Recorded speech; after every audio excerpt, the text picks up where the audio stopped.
లక్ష్మణుడు ఇలా అన్నాడు, తల్లి, నీవు నాకు దైవంతో సమానం.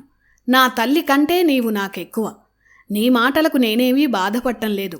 ఆవేశంలో స్త్రీల చంచల స్వభావమే ఇంత అని నాకు తెలుసు. నీ పరుష వాక్యాలు మాత్రం నా చెవుల్లో బాణాలై కుచ్చుకుంటున్నాయి. అన్నగారి ఆజ్ఞను పాటిస్తున్న నన్ను అనుమానిస్తూ మాట్లాడిన మాటలను నేను సహించనని లక్ష్మణుడు కూడా సీతమ్మతో కోపంగా మాట్లాడాడు. ఇప్పుడే నేను నా అన్న రాముడున్న చోటికి వెళుతున్నాను. ఈ వనంలో ఉండే దేవతలే నిన్ను రక్షించాలని లక్ష్మణుడు కోపంతో ధనస్సును తీసుకొని ఆ అరుపు వినిపించిన వైపు వేగంగా వెళ్ళాడు.